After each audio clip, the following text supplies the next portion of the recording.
Hello and welcome to this video, and this video is going to be called The Power of the Mustache. Okay, a few months ago I did a video where I looked at the top 10 mustaches of all time in the world of progressive rock, and I ranked them. I think Frank Zappa came out number one. But if you want to watch that video, then there it is. You can click on the link there, hopefully, if I remember to put it there, and you can watch that. Then you will learn a lot about music in watching that. And what will come out of that video is the power of the mustache. The power of the mustache to harness the energy out there in the universe and beam it back out. So this week, as an experiment, I'm trying to harness the power of the mustache to propel my YouTube channel into the next level. I want to be like the next Rick Beato or the next Adam Neely. I want to be like that. You know, I don't want to just be sat here in my little studio in my garden. I want to make some money. I want to be able to like pay people to do stuff for me, like film the videos and edit it all, and I could just sit here making content all day. That would be my dream, right? And I sat down this morning. I thought the only way I can do this is by harnessing the positive vibes and harnessing the energy that's out there, and the only real way I know how to do that is through the mustache. And on this video I want to discuss the power of the mustache, really in the history of popular music, in rock music, and really discuss how it works, and hopefully at the end of this video you too will understand the power that's inherent in this hairy upper lip appendage. Right, so if we go back into the olden days, before rock and roll, right, when the world was all about film stars like Clark Gable and Gary Cooper and all those people, Ronald Coleman, if we go back right then, right, the moustache was an actual fashion accessory. It was the personification of the debonair, and the moustache that many of those film stars went for was the pencil moustache, a little line that goes around like this, that little pencil moustache. As rock and roll developed, there was a real genius in rock and roll, and we can really, you know, point to this guy as the beginning of rock and roll. I think he's one of the architects of rock and roll, and that's of course Little Richard. Now Little Richard had grown up in the Deep South. He was a young gay musician, singer, very flamboyant, and he drifts into the burgeoning drag culture that's existing in the early 50s. At this point in time, this must have been really transgressive and really away from the mainstream. And if you look at some of those photos that exist of those drag acts back then, a lot of the time they're dressed as women, but they have the moustache. That moustache is there. It's transgressive, it's queer, right? When Little Richard emerges, he emerges singing very salacious, rude songs. The record companies had to get him to change the lyrics. So I'm not going to discuss it here, because my channel's not like that, and I want to tick the little box that said there's nothing that, you know, you can't watch, and I've got no bad language or sexual references in. But if you want to know, go and look up the original lyrics of Good Golly Miss Molly, right? Go and do that now, okay? Well, not now. Oh, but, no, you've gone. Anyway, those of you still left, let's carry on. So Little Richard comes out with this sort of rhythm and blues, this highly flamboyant approach, and this sort of transgressive, gender fluid image. Now, some have argued that the reason why Little Richard was accepted as a black artist is the sort of male aggressive power that was inherent in a lot of, you know, black Afro-American artists. That I'm thinking of people like Howlin' Wolf and Muddy Waters. That's a very masculine approach, and the racism that existed back then is that the record companies didn't believe that they could market somebody like that. But Little Richard, who had these feminine attributes, was more palatable to the Main Street white audiences that were devouring the likes of Elvis Presley at that time. But what's interesting with Little Richard is that the sort of sexual power, right, is still present. That power is there in his moustache. All the way through, he has this black line moustache. Years later, in the 1980s, and I'm trying to give you a context of how important the moustache is in popular music, Prince emerges as pretty much a carbon copy of the image of Little Richard, including the sort of transgressive, hypersexual, gender fluid imagery. It's exactly the same thing. So the power of that in the 1950s was powerful in the 1980s. When I grew up in the 1980s, one of the biggest tracks of that decade was I Want to Break Free. And again, we see the same thing with Freddie Mercury. Freddie Mercury at that time, well, I imagine for the whole of his life, was a gay artist. And he supported, he sported, not supported, I must have supported it as well. He sported the black moustache of masculinity, which had been then co-opted by gay culture.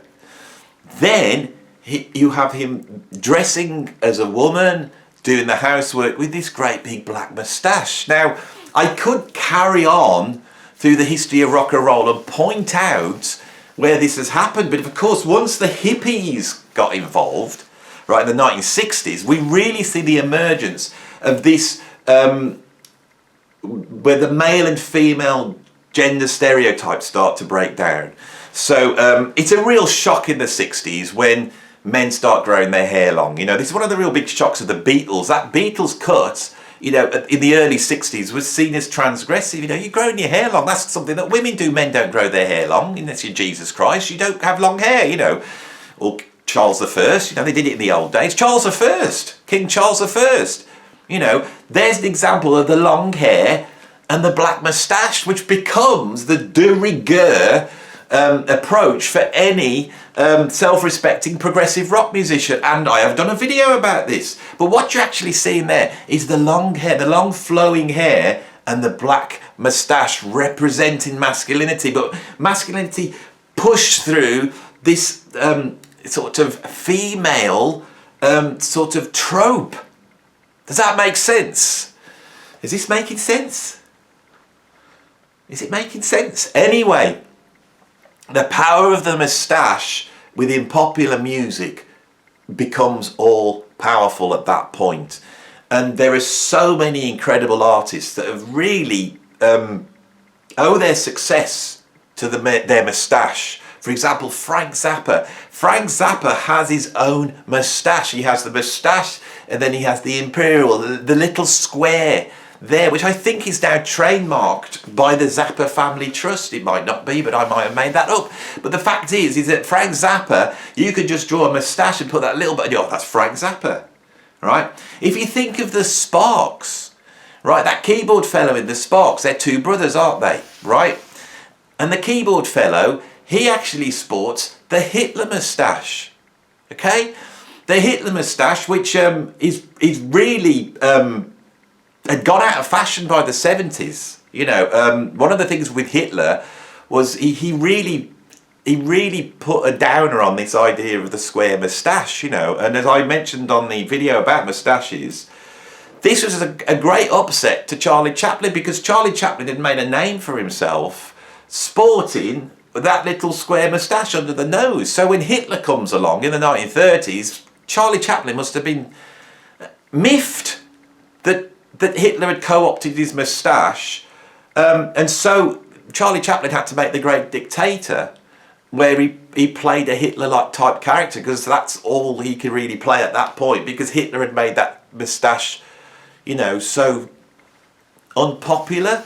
It's very rare that you see anyone sporting that moustache now, except from the guy, and I can't remember is Ron Mail and Russ Mail, and one of them is the guy, I can't remember. Is that right? I do love the Sparks, but I can't remember. So the Sparks managed to bring that moustache back, and as a youngster, I always felt that he was channeling something between Hitler and Charlie Chaplin with that moustache. But of course, their success was down to that. As a young boy, I loved the Sparks. And the reason I loved the Sparks is because it was the band with the guy with the Hitler moustache. Over and over again in music history, we see the importance of the moustache. Another aspect that needs to be discussed. If you take the idea of the film star, that was irrevocably changed by the great Marlon Brando. When Marlon Brando came out, all the actors went, oh my God, look at Marlon Brando on the waterfront. I want to be like that. And you see a spate of actors coming out. I'm thinking of people like Paul Newman, James Caan, really a sort of channeling the great Marlon Brando. And the film industry, it finds another Marlon Brando. It's exactly the same as what happened in pop music. You know, once Elvis Presley was signed, you had 100 record labels trying to find their Elvis Presley. Over here in the UK, we had like Billy Fury. That was our Elvis, you know, or Cliff Richard. Neither of which had moustaches. And that's relevant because the film industry, they get Burt Reynolds, right? And they love Burt Reynolds looks like Marlon Brando. And of course, every actor at that point has got the acting style of Marlon Brando. And he gets criticised for it. Burt Reynolds sat there going, right, you know, why am I getting all this stick for? And he famously, you know, he met Marlon Brando. He says, it's such an honour to meet the greatest actor on the planet. And Marlon Brando turned around and said, I wish I could... you know, reciprocate the comments, you know, or whatever. This must have upset Burt Reynolds. So Burt Reynolds in the 70s, he goes back to a full-on, manly, fully fleshed, not like mine, that's like peppered with grey and a few patches. You know, Burt Reynolds' moustache was strong, and that really changed the dynamic of the 1970s. And I think that really, it reaches its peak with Magnum, okay? I think Tom Selleck in Magnum it's probably culturally one of the great examples of the power of the moustache. You know, the power of this moustache coupled with a cheeky raise of the eyebrows. You know, I can't do it. You know, I mean, this can only really be done by, you know, professionals. Really, I'm an amateur when it comes to this. I mean, I had this moustache for about 2 hours now, but we can see the moustache, that symbol of the masculine energy, you know, the great binary that exists in the universe, the idea of chaos and order, of heaven and hell, right, of masculine and feminine, right, of Mother Nature and the destructive masculine, you know, power of humanity. All these... This binary view of the world, which has informed our culture for before we were even human beings, right? But the use of the moustache to transgress down the middle of those two things, bringing those two things together, uniting these two opposites. And when you unite the opposites of chaos and order, you get the sublime. And great music is about the sublime.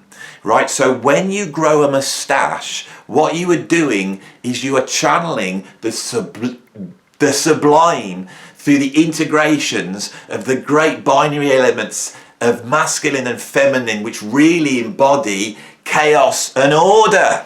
And that's what I'm doing right now with this video and the use of this moustache. So this video acts as an experiment. It acts as an experiment in this way, in that I believe that this video won't just be a really stupid, silly video that I've made, right, that is just absolutely pointless and has got all the sort of progressive rock fans up in arms because they wanted another video on Genesis or Van de Graaff Generator, and all the jazz fans that have discovered me through my, you know, what makes all modern jazz sound the same video, they've all come along, and of course they're a snobby, snotty lot, aren't they? You know, I mean, the prog lot are bad enough, aren't they, with their sort of anal retentive, you know, boundary loving ways, you know, everything's got to be in the correct box and all their socks and pants are all, you know, coded in colour order in their drawer next to their bed, and they've got all their albums in alphabetical order. You know, that's annoying enough, but it's nowhere near as bad as the snobby, snotty jazz, you know, fan who just automatically thinks they're better than everybody else because they own a couple of Charlie Mingus albums, you know. So all those who are watching this, they go, what is this guy going on about? I thought he was okay. I thought he was all right. You know, I thought he was like the new Rick Beato. I thought he was Rick Beato, but with more depth. You know, with more intelligence. And then he comes on here and spends a whole 20 minutes, because that's how long I'm going to spend, a whole 20 minutes talking about Mustaches, Marlon Brando, Burt Reynolds, Hitler, the Sparks, right? Adam Neely doesn't do that. He talks about serious things. You know, he talks about really hard chords and like how all music theory is racist. And he's not doing that, he's just going on about Mustaches. What the hell is going on? What is he up to? What's this about? I subscribed to his channel. I'm now going to switch it on. I'm not subscribing to this. And look at him, he looks like an idiot with that moustache on. Who does he think he is? Tom bloody Selleck. Right, so for all of you those who are watching, I hope that within this video, in the exoteric heart of silliness, right, that is binding the outer shell of this video that you're seeing, that within that is the esoteric heart of darkness and the explanation of the great dynamic of chaos and order, which is really a representation of the brain split in our heads, you know, which embodies here two opposing views of the universe, that of time and space, right? Those two things, those two views, those evolved views of the universe, the view of existing in the now, right now, in the spatial, without time, and just seeing the world as opportunity, but then also existing in the access of time, right, and seeing the world as being a plane with the past and the future, which you create. You create your past based upon what you know, and you then, using what you know of the past, you put that into the future, right? And which means that you can then accommodate what you think's gonna happen, and you can mitigate against threats. So we have pure hedonism in the eternal now, and then we have the idea of threat and reward in that angle. And those two things, which are embodied on our brains, in that brain split we have in the two hemispheres of our brain, right? That is embodied culturally in this idea of chaos and order, of chaos and order, of chaos and order. You see? So those of you, you know, all you anal retentive prog fans and all you snotty little jazz fans, right? In this is something really, really important. I've just explained the very workings of the world. Now you're sat there thinking, yeah, well, you may have done that. You may explain the meanings and workings of the universe in this video. But what's this got to do with music? Well, great music is where this idea of order, perfectionism, right, when that is perfectly matched with the idea of chaos, hedonism, pleasure, pain, when those two worlds are matched perfectly, you have the sublime. And what great artists do, and anyone who's an artist watching this video, I'm now going to tell you what you're actually doing. The whole point, whatever it is, if you're writing a political song or trying to make a jazz record, the one thing that unifies all art together is this idea of what the musician is trying to do. And any musician, artist will tell you, is they are trying to balance the elements of chaos and order. They're trying to make music that has feeling. They're trying to make music or paintings or write stories that emote something in us by the visceral, but they're also trying to put an order on that and get it correct. And when those two things are together, they create sublimity, right? And when you grow a moustache, right, because it is both the embodiment of masculine energy, which is the representation of order, but it's also in popular music the embodiment of transgression and chaos. When you grow a moustache, you channel those two energies together.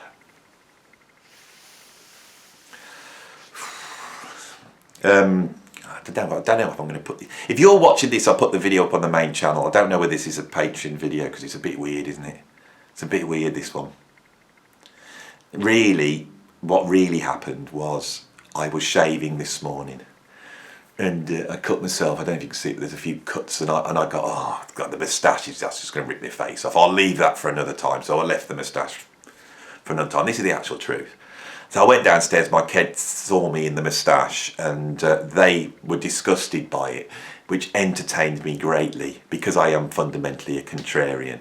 And so at that point I was determined to leave the moustache on, but then I realised I wanted to shoot some videos today and I thought, well, I'm going to have to wear the moustache. And it's with me, if I watched a YouTuber and then suddenly they've got a moustache and their beard's gone, if anyone's ever read like Roland Barthes, he's a great philosopher that really pointed this out, that, you know, there's always this other aspect that you watch, you go, oh my God, Andy's got a moustache, I ain't too sure about that moustache. And I can't help but reference that. So I've sat down to make a video. I've just done a video on, what the hell did I just do? Oh yeah, the death of popular music. I mentioned the moustache on there. I could not mention it because I know, I would just feel weird if you're watching my channel and you go, Andy's just got, has he got a moustache? What the hell's going on there? I have to mention it, and I have mentioned it. Right, I haven't done a funny video for a while. And if that was funny, I've just done a funny video. If it wasn't funny, then sorry. But if it wasn't funny, at least I was able to discuss the idea of chaos and order, you know, and how that's embodied in the moustache. I don't even think Jordan Peterson's ever mentioned the moustache in relation to this concept, has he? He wouldn't do. If you like this video, like it. I hope somebody does. And if you want to see more, and I will be back doing serious videos, don't worry. I have to do one of these every now and then. I have to let off steam, you see. I have to let off steam. Right, I have to, right? And if you want to see me talk about prog or jazz or every now and then being stupid, then tick the old subscribe and ring the notification bell. If you want to see a whole ton of content, which is all sorts of different things, then pop over to my Patreon. The Patreon link is there. If you support me in what I do and I can make lots and lots of money, I could do this full time. I could become a successful YouTuber like Rick Beato or Adam Neely. I could become like in that club and they'll notice me. Right? They'll go, have you seen that weird bloke with the moustache in England? And they'll put me on his channel and I'll become massively successful and I won't have to do any other work. I could just sit here talking rubbish like this and getting paid for it, which fundamentally is my main aim in life at the moment. So, I think I'm done there. Thanks for watching. I'll see you on the next video. And don't worry, I won't keep doing this and I'm sure the moustache will be gone within a few days. Thanks for watching. Bye.